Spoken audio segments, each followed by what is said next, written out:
But as far as Survivor Series is concerned on Saturday, we're talking a lot about it here. They announced the full match card for Saturday night, so barring any changes between now and Saturday, here are the 5 matches that we're going to be getting on that show, including the aforementioned LA Knight and Shinsuke Nakamura for the United States Championship. Nakamura returning 2 weeks ago, attacking and targeting Knight, doing so on SmackDown again last week. So pretty simple story here.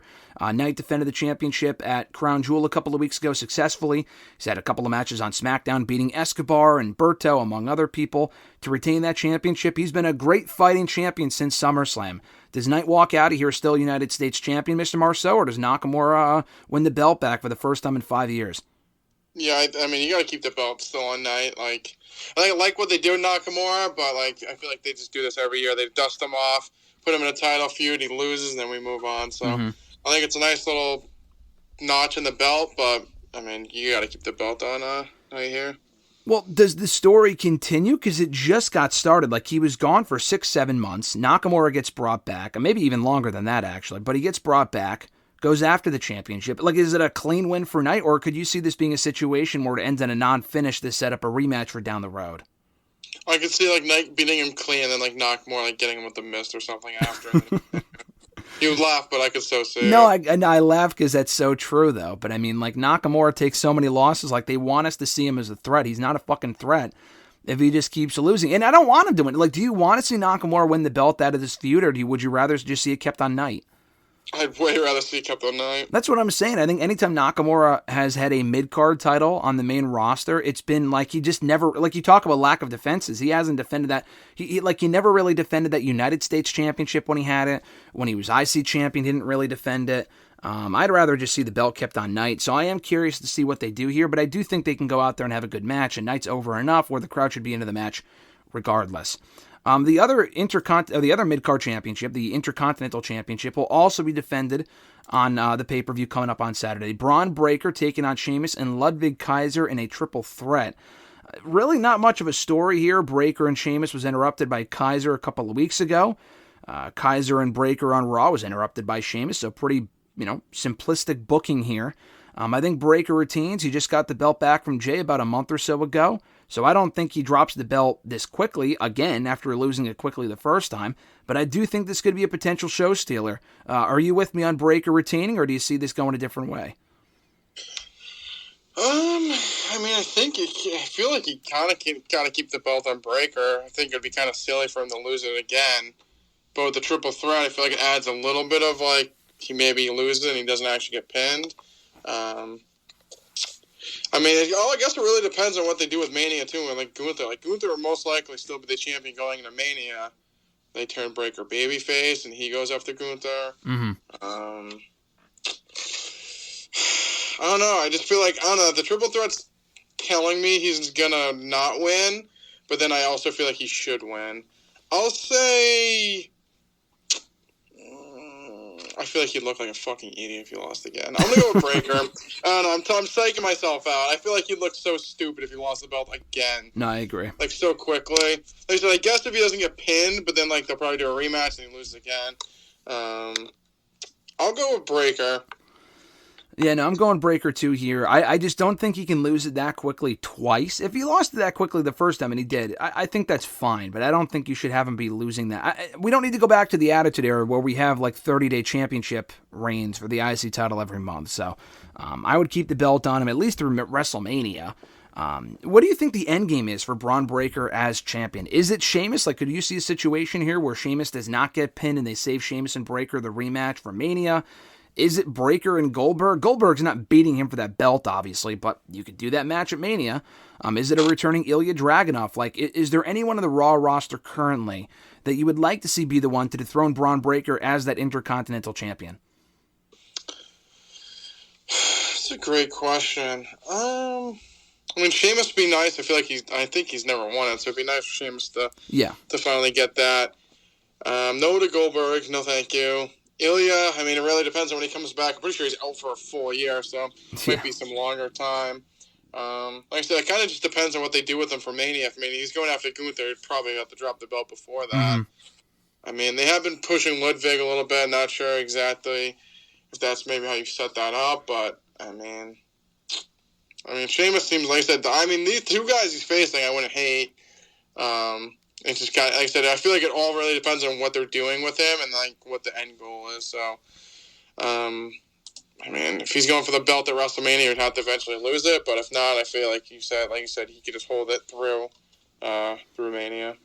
Yeah, I mean, there's a few different options there. I don't think he loses it back to Jey Uso, for example. But I think it is worth considering, like you said, Braun Breaker and Gunther as a World Heavyweight Championship match at WrestleMania. There's any number of different directions they can go in with Gunther for Mania, and Braun Breaker is one of them. They teased it a couple of months ago, and it didn't really go anywhere, but that might have been they've done that before. And years ago, in years past, they would have people kind of interact and kind of plant the seeds for a future match that would almost always happen at WrestleMania itself.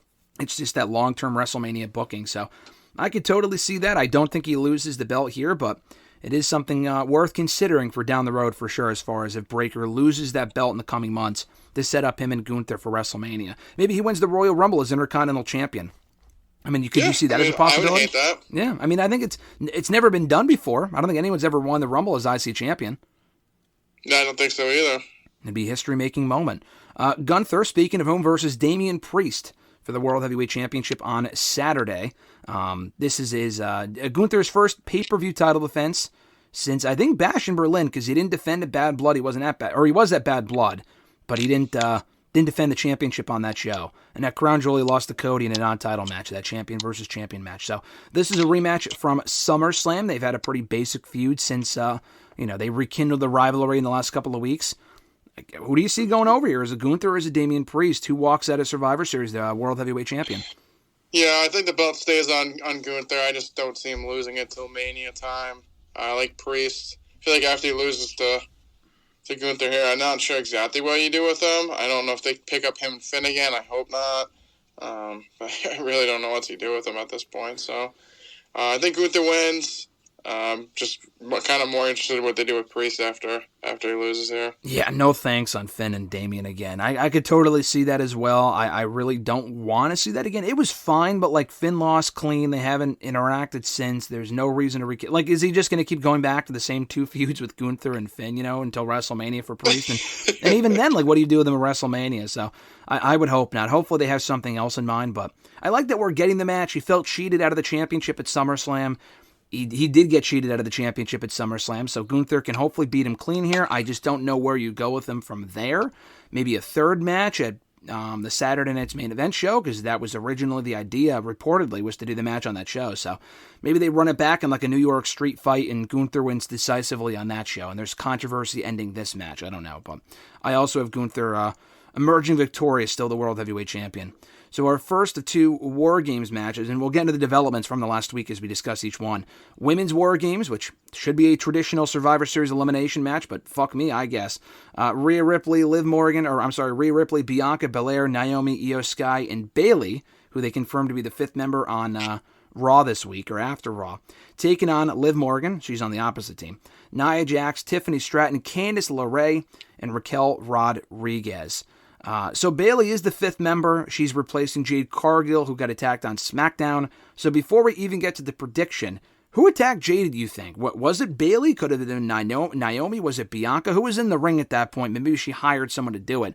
What prompted... I know Jade got legitimately injured, apparently, and she might have to drop. They might have to vacate the tag titles, which would make the most sense. But was Bayley behind the attack? What are your thoughts on the angle? I think the angle's done well. It kind of gave me like Batista, like when Kane and Big Show chokeslammed Batista on the windshield, Survivor Series 2005. It was just she was like laid out. It was yeah, very well done. She looked pretty much almost dead. I think all signs point to Bayley. It'd be like a red herring if it was like Bianca, because technically she was in the ring at the time. But he said maybe I don't really know why, but maybe she hired someone to attack her teammate. Be like Triple H, Shawn Michaels vibes from 2002. Wouldn't really make too much sense. I think it's pointing to Bayley. I like Bayley. I feel like she's been kind of just there as a babyface. I think she's just a way better heel. So maybe that's what we're getting. Not like I'm looking for a Bayley Jade Cargill feud anytime soon, but could be Naomi. I feel like Naomi could be like an outlier. Like she's just like the third wheel out of Bianca and Jade. So maybe she's trying to get over on her. I think Naomi be more interesting. So go Naomi. And Naomi would also make sense because Jade was supposed to be in a match. I think, maybe they weren't in the same match, but as part of this United States Championship tournament, I mean, taking Jade out of the equation kind of increases Naomi's chances of winning the entire thing, right? So, I mean, that could also be a reason as to why she attacked Jade. No, yeah. Like I said, I feel like she attacked her there, and like I said, I feel like she kind of does feel like the third wheel out of her, Bianca, and Jade. So kind of like getting over, like I said, maybe easing her path to win the United States title.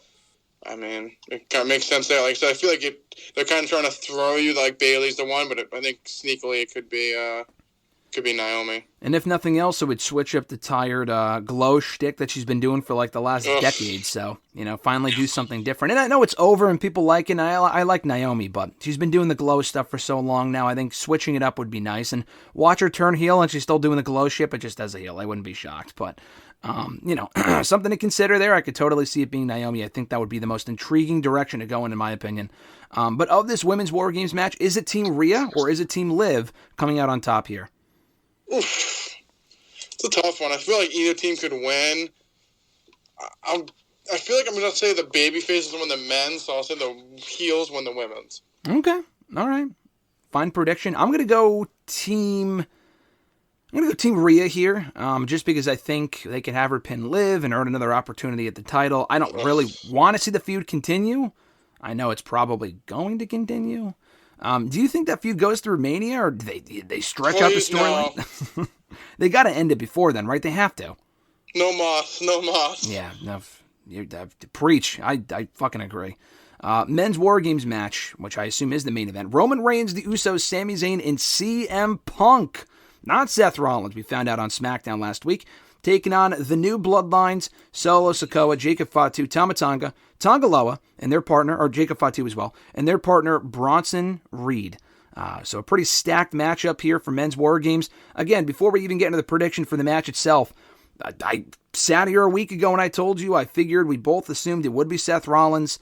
He's going to sit here and call Roman Reigns a tyrant and then come around to being like, you know what, I do want to join WarGames just because Bronson Reed's involved, which would have been so fucking lazy and just stupid and make no sense. And I'm glad, you know what, they did not do that. As far as Punk not making sense, listen, he fucking hates Roman Reigns too. But he did it as a favor to Paul Heyman and to also spite Seth Rollins. I said that the Paul Heyman thing I didn't really mention, but the Seth Rollins thing I did. They did go in that direction. I'm totally down for this. A lot of different directions you can go in stemming from this as well. So your thoughts on Punk being revealed as the fifth and final man of Team O.G. Bloodline for WarGames? It was better than Rollins joining. Like I said, not that it made a ton of sense, but I said favor to Heyman, kind of stick it to Rollins. Like, I'm going to do it even though I hate Roman Reigns, or like, at least I'm man enough to stick. Like, whatever. Like, I feel like he could stick it to Rollins. Favor for Heyman. Place went nuts. I thought it was a nice little swerve because Rollins saying he's a tyrant and then running back to him would have looked dumb. Yeah, would have looked very dumb. Could you see stemming from this tension being teased between CM Punk and Roman Reigns with Paul Heyman being caught in the middle? Maybe not imminently, because I think Punk and Rollins obviously is the feud for WrestleMania. But for down the road, maybe a Punk and Roman Reigns feud with Paul Heyman caught in the middle. Yeah, I could definitely see that. I think that would make a lot of sense and it would be a lot of fun as well. But for the actual match itself, Team OG Bloodline or Team New Bloodline, have your thoughts changed, or is it still, which team are you picking here? The OG Bloodline win. All right, babyface win here, and is that it for Roman and Solo, or do you think that, I think this has got to continue right until we get Roman and Solo, hopefully not at WrestleMania. Kid's so afraid of that match.